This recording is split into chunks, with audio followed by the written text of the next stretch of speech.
if they really want to stop the inflation and the collapse of their currencies, they need to make them attractive, these currencies attractive. They need to do a Paul Volcker, at least 10%, but they can't. Monday, October 11th, 2021, Monaco 64, home of alternative economics and contrarian views. So the path to currency collapse continues, and that's fiat currency collapse. And yes, we will see different fiat currencies moving up and down against each other. We will see the dollar index move up, and people will say, oh, the dollar is king still. But the most important currency we need to look at right now is energy. And our fiat currencies are continuing to collapse against energy. And they're going to collapse versus many other hard assets before this is over. And when will it be over? Well, I think we still have months, maybe over a year to go. Back in 1923, the hyperinflation in Germany really started out in the summer of 22. And by the end of 1923, the Reichsmark was basically on its knees. It was finished. You couldn't really get anything for it. And I think this is what's going on. It's affecting all of the economy now, the energy crisis. It's affecting the supply chain. It's affecting food prices. It's creating all kinds of shortages. We're seeing warning from industry groups in the UK that they will have to shut down factories. So I've always said that hyperinflation is not when the economy is doing well. It's not cost push inflation.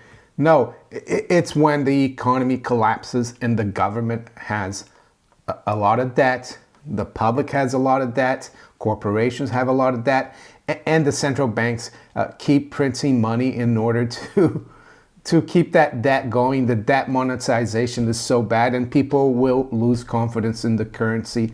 The talk of taper, the talk of rate increase will do nothing to this process, unless, of course, they raise rates right away to 10%. Yeah, it sounds crazy, but that's what they need to do. But that would bring the whole system down too. So the only thing the central bankers have on their side right now is that they still got plenty of paper out there to manipulate real money, gold and silver, but that's going to end as well when people wake up and smell the coffee. And when they do, it will be too late for those of you who have not prepared. And by preparing, I mean it's jumping off the ship. If you've got excess fiat currency balances in your bank, they're going to be wiped out. A lot of things are going to be wiped out, unfortunately. Maybe that's what the powers that be want. They want to basically wipe out the debt, and that's the way to do it, through fiat currency collapse. That will create a lot of hardship, because in a lot of Western countries, many people are dependent on the government for handouts. Not just handouts, but for things like pensions, Medicare, Medicaid.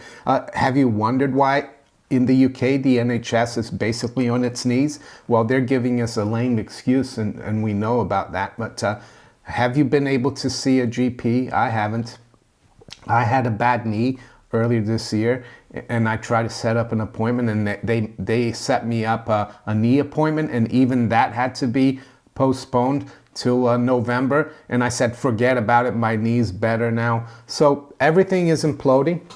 And this morning we're continuing to see crude oil reach now above 80, and that's WTI, and that's not Brent. We're seeing natural gas rebound back almost 4%. We're almost back at $6.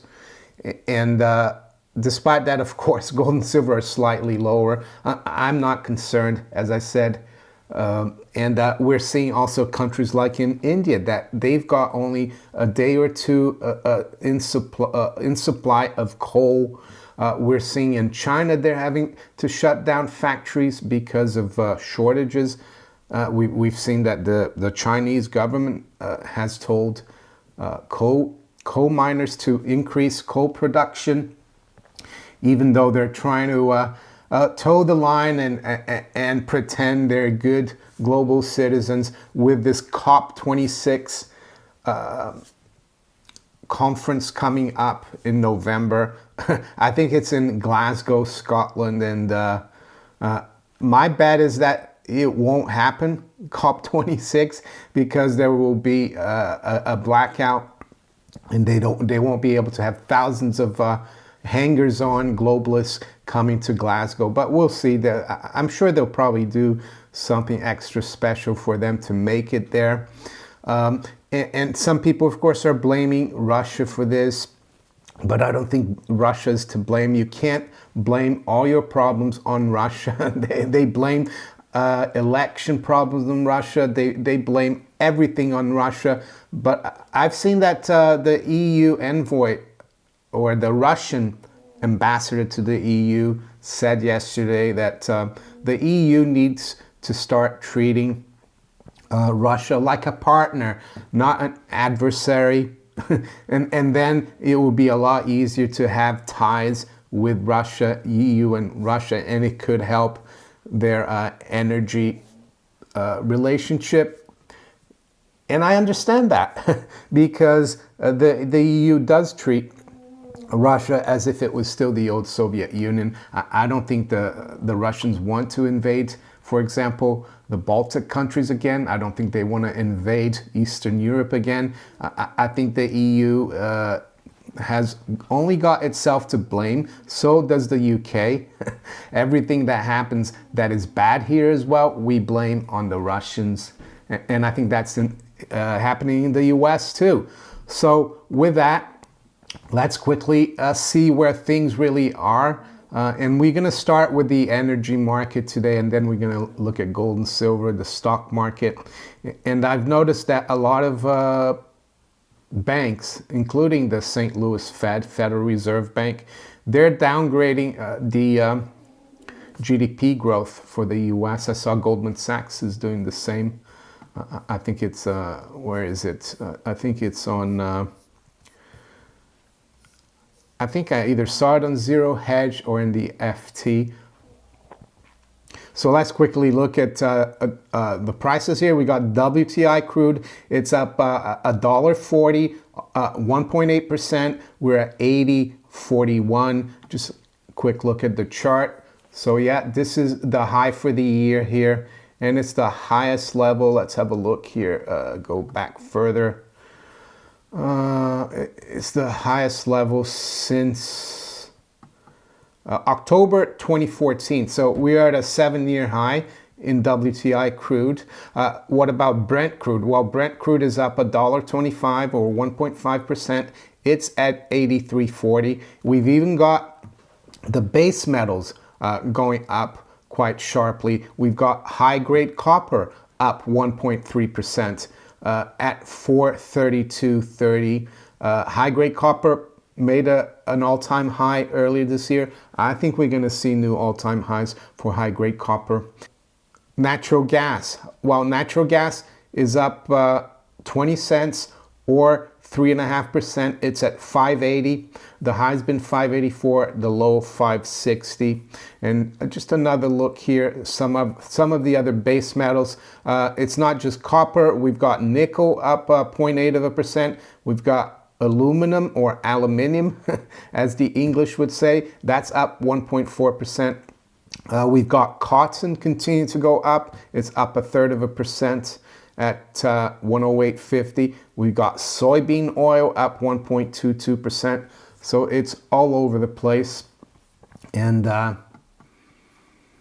the other thing I would say, longer term, why is this happening now? Well, as Rafi Faber said, when you keep stuffing the toilet with paper, like really the bankers have been doing for 50 years, because we've been on a fiat currency system that's dependent on ever-growing debt. And when you accelerate the process like they've been doing since 08, 09, and then you do what you did last year by driving M2 money supply, and most of you have seen the charts of M2 and M3 and even M1, how it's grown so sharply since March last year. And then you do what you've done to the economies. You destroy hundreds of thousands of businesses in the UK, millions of small businesses in the US, and everywhere around the world. You're going to have loads of glitches. Yes, and it might have been done on purpose. It might be engineered, and it could very well be.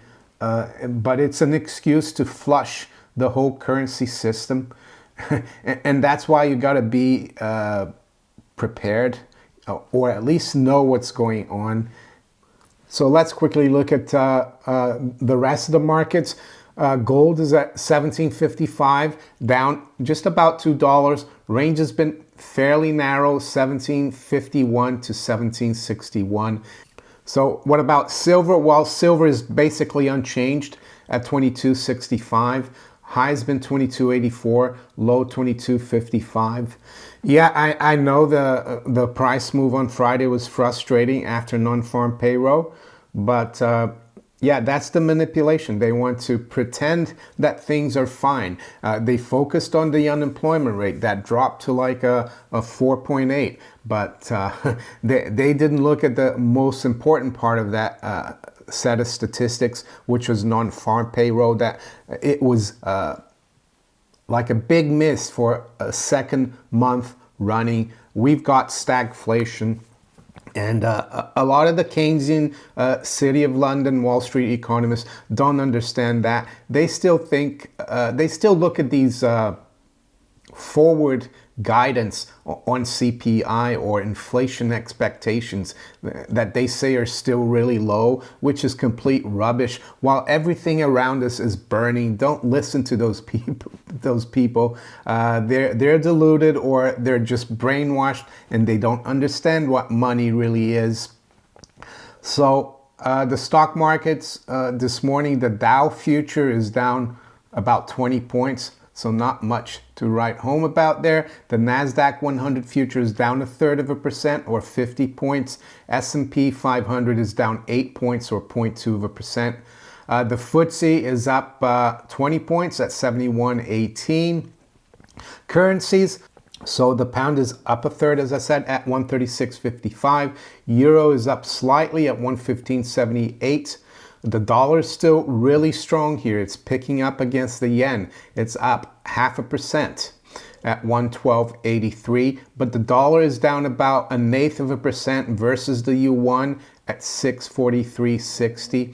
So despite the problems in China with their property market, Evergrande and others, the Chinese yuan is relatively strong still versus the dollar.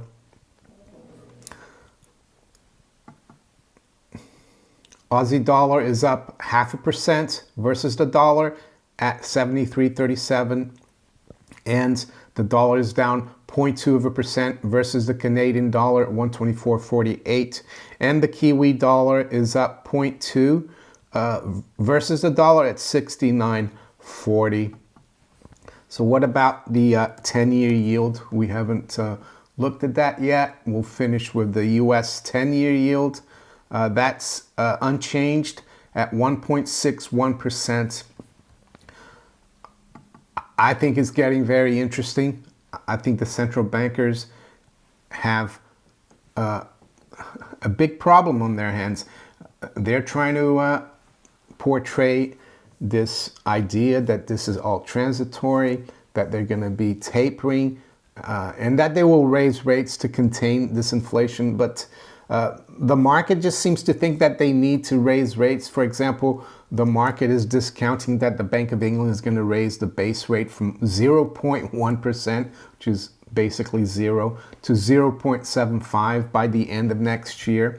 That's not enough. As I said in the beginning of this report, if they really want to stop the inflation and the collapse of their currencies, they need to make them attractive, these currencies attractive. They need to do a Paul Volcker, at least 10%, but they can't.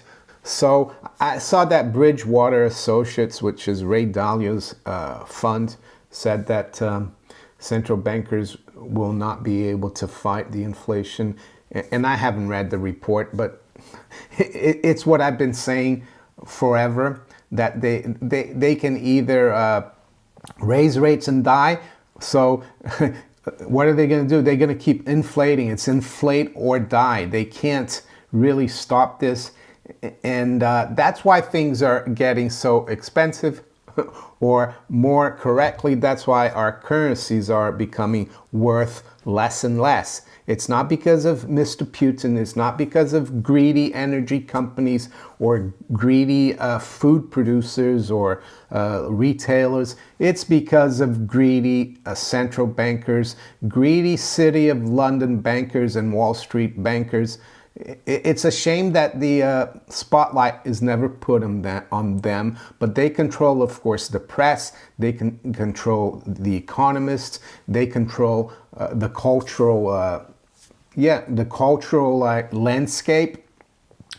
And that's why you need to try to share my videos as much as possible. I've been warning about this for years, and a lot of people have been distracted by those who say we have a deflation, that prices are dropping. Can you really tell me that prices are dropping, that your cost of living, the cost of your living is dropping, that you're buying more and more with your money, that you're better off? You're not. And that's what inflation is all about. They destroy the value of your currency. So with that, I'm going to leave you for the day and bid you farewell and wish you a great day, and take care. Bye.